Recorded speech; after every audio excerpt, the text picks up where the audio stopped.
KVNA FM Fun. We Are Young. #1 hit for Fun in 2012. It broke sales records, picked up their first Grammy win for Record of the Year. Jack Antonoff, contributor to that great song, and 33% fun. Wouldn't you say? Jack Antonoff joining us now. That's an oldie now. It is an oldie now, isn't Yeah, that yeah. Kick that over to the oldie station. pretty soon, coming soon, that's for sure. You know, the last 10 years have been really busy for you with several Grammy wins as a producer for Taylor Swift, Lord, St. Vincent, Lana Del Rey albums. Up for another 6 Grammys this February. Congratulations, Jack. Crazy. I'm telling you, that does not get old. Well, that's good. It does That's not get good. old. I keep being like, is it any different? I'm like, no, it's like the first time. It's crazy. And it reminds you so much of everything you went through. And it's very strange. Tell us a little bit about that journey from a New Jersey high school punk band touring the States in your parents' minivan to Those were good days. award-winning, Those highly were, sought-after producer. I've just toured my whole life. I've written music my whole life. I've produced music my whole life. And I'm getting to this point where I'm really looking back. Well, I spent all my time looking forward. So, so the moments I have to look back, I feel happy that I got to experience all my joy, just of just doing it.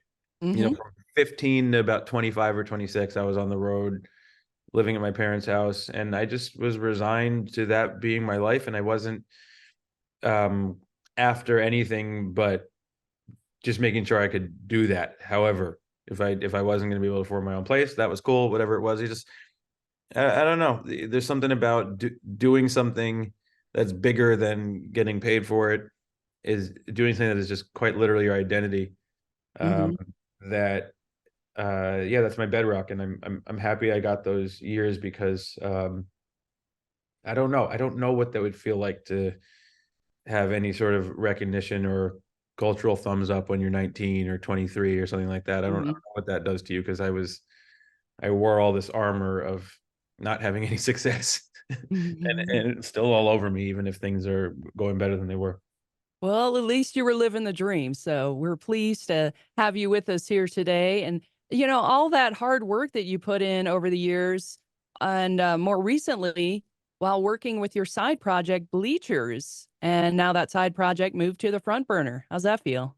Well, I mean, it was never a side project. I think one funny thing about me is a lot of the records I produce, they get heard by so many people that I think it's hard for people to understand that I've kind of spent my whole life in band. Like I've been on the road my whole life, and I mean, really nothing is the side. Um, it's just today's a perfect example. I'll go to the studio today. I'm going to work with someone on something, and then I'll work on some Bleacher stuff I'm messing with, and then it's just everything is kind of happening all at once. Uh-huh. And so I feel like I don't know. It's very hard to articulate that because there's but in my little corner, it's actually kind of quite simple. Like they're all just sort of going at the same time.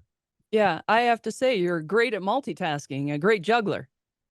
I It doesn't feel like it, but I guess the studio is a place where I guess I like to have things work off of each other. Like I like the idea that um you can shake something up, you can pivot to somewhere else, you can work on this, you can work on that. I don't like I think if you're lucky to be creating things in an environment as what you do with your life, it feels really perverse and messed up to ever feel bored or feel. So I don't want to walk through those studio doors and ever not feel myself.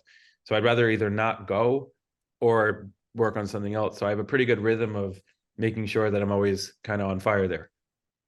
Well, that just gives us an example of some of the light, positive energy that we're going to get into in the next segment. But your fourth studio release, self titled Bleachers, is coming out March 8th. The Oh North yeah. American tour dates that you just announced last week are already sold out in many cases on the Eastern Seaboard there. And we're going to talk more with Jack Antonoff in just a moment here. The first single from the new Bleachers album coming out in March, Modern Girl, on KVNA FM. What was going through your mind when writing the song Modern Girl? What came first? Was it the melody? Was it the lyrics? First thing was that sax part, which Yeah. sax player in my band, Evan Smith, wrote. And Mhm. I recorded it direct right into the console, a little bit of distortion on it, and it just flew out of the speaker. And I thought to myself, I want a song that feels like the, 75 minutes into the show when we're drenched in sweat and everyone's loose and we're well past greeting each other as an audience in a band. I want a song that starts there. I don't want to build. I want a song that starts on fire. I've never really had one like that. And when I heard that sax line, I thought, okay, here we go. And then I thought, I gotta get personal here. I gotta talk about the band. It's got to kind of feel like an inside joke. And it just turned into this funny little national anthem for our band. But so I, wrote and recorded that and I loved it. And then when I finished the album, that same fire in me that was like something that just starts at 10, something that just is joy, is excitement, is the rub of what musicians can do together. So, yeah, the state of the world, everything that's going on, state of the music business, what I see a lot of my friends writing about. I just wanted to blast out with some joy, just Feel something. good music. Yeah. I want to feel myself out there, and I want to feel that joy in the face of everything dissonant, and it just felt modern to me. Yeah, definitely. And it is fire, that's for sure, that sax part. And I really love that you are highlighting the saxophone in many of the Bleachers music. And, just yesterday on our New Tracks Tuesday feature, we played the brand new track from the upcoming album, Alma Mater. That's And polar you opposite. do, yeah, exactly. Polar opposite. And you do some really crazy stuff with the sax on there. Some, what we Yeah, would I'm call running back that in the through all these day, crazy backmasking. echoes and like tape machines on that. But Yeah. I liked having those two songs preview the album because I just want people to feel the corners of the spectrum, Mm-hmm. because then it lets the mind run wild about what the hell's going on in between. Immediately, that is the Yeah. effect it had on me. So well done, well done. And we'll be playing many more cuts, I feel, from the upcoming Bleachers album too. Now, Well, thanks, dedicated Jules. fans, no problem. Dedicated fans of Bleachers are demanding more Bleachers on the radio, first of all, but fans of Jack already know this. You seem to provide light, good energy, a great vibe whenever you hit the stage, whenever you're in the studio. Is that, it seems to be intentional, or is it just Jack? Well, the music, so often I'm writing about such dark, dissonant things, and life can be so dark and dissonant, and it's so present in the music. I've never subscribed to the idea that the experience can't be a celebration of that.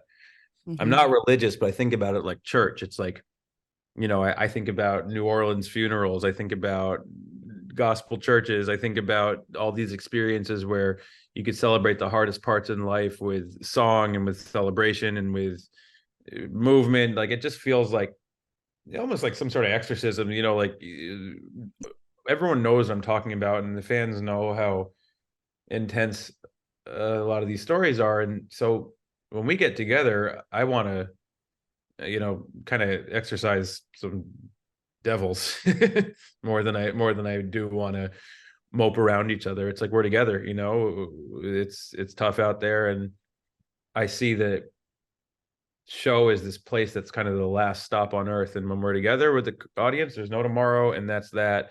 And it has to be very cathartic. It is for me, and it is for them, and that's the give and take we have with each other. Yeah, it's a beautiful thing, and I hope to experience it myself someday soon here.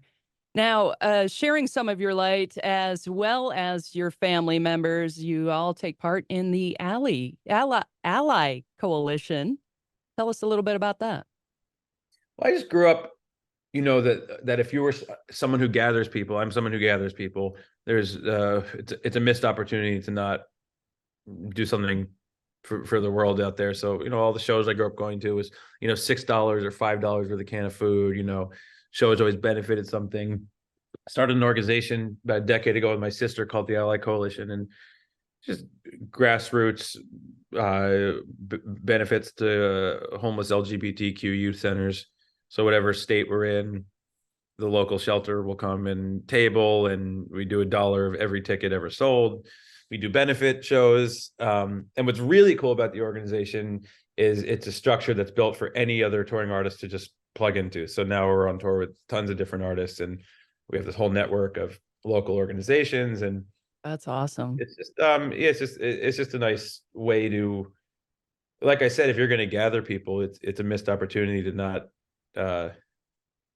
do something with everyone in that room. Yeah, definitely. Well, you're doing good work. We've hit the rapid fire question Hit portion of me, the interview. hit me.